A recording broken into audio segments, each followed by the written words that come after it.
आप सभी को मेरा सादर नमस्ते। आज की इस वीडियो में हम आपके लिए अपरा एकादशी की कथा लेकर आए हैं। एक समय की बात है, महाराज युधिष्ठिर ने भगवान श्री कृष्ण से पूछा, ज्येष्ठ माह के कृष्ण पक्ष में आने वाली एकादशी का क्या नाम है और इसका क्या महत्व है प्रभु? भगवान कृष्ण बोले, महाराज युधिष्ठिर, आपने जन कल्याण के लिए बहुत ही उचित बात पूछी है। ज्येष्ठ माह के कृष्ण पक्ष में आने वाली एकादशी को अपरा एकादशी कहते हैं। यह एकादशी प्रेत योनि में गई हुई जीवात्माओं को मुक्ति प्रदान करती है। इसलिए इस एकादशी के दिन अपने पूर्वजों का ध्यान करते हुए इस एकादशी का नियम पूर्वक व्रत और पालन करना चाहिए। पुरातन समय में महीध्वज नाम का एक महान राजा राज्य करता था। वो बहुत ही धर्मात्मा था। उसके राज्य में उसकी प्रजा बहुत ही सुखी और प्रसन्न थी। उनका छोटा भाई वज्रध्वज बहुत ही क्रूर और अन्यायी स्वभाव का था। वो अपने बड़े भाई की लोकप्रियता से बहुत ही चिढ़ता था। एक दिन द्वेष में आके उसने कुछ ऐसा कुकर्म कर दिया जो कल्पना से भी परे है। एक दिन रात्रि में वो महल के अंदर गया और उसने अपने भाई महीध्वज की बड़ी ही बेरहमी से हत्या कर दी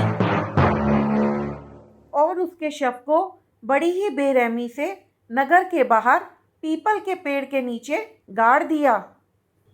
इस तरीके से राजा महीध्वज की अकाल मृत्यु हो गई, जिस कारण उन्हें प्रेत योनि प्राप्त हुई और वो उसी पीपल के पेड़ पर प्रेत योनि में रहने लगा और आने जाने वालों को परेशान करने लगा।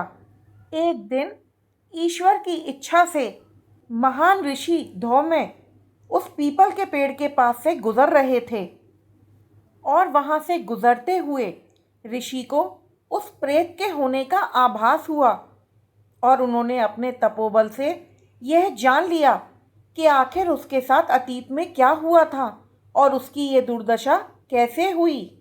उदार मन वाले ऋषि ने उस प्रेत को अपने तपोबल से पेड़ से उतारा और उसे परलोक विद्या का दान दिया। करुणा से वशीभूत होकर ऋषि ने राजा को प्रेत योनि से मुक्ति प्रदान करने के लिए अपरा एकादशी का अनुष्ठान किया और एकादशी के पुण्य फल को राजा को अर्पित कर दिया। एकादशी का फल प्राप्त होते ही राजा को प्रेत योनि से मुक्ति मिल गई। राजा महीध्वज को प्रेत योनि से मुक्ति मिल गई और उन्होंने सआदर ऋषि को प्रणाम किया। ऋषि को धन्यवाद देकर दिव्य वाहन में बैठकर राजा महीध्वज बैकुंठ को चले गए। कथा को समाप्त करते हुए भगवान श्री कृष्ण कहते हैं, हे युधिष्ठिर, जो भी मनुष्य अपरा एकादशी का व्रत पूरे नियम और पालन के साथ करता है, उसे असीमित पुण्य की प्राप्ति होती है।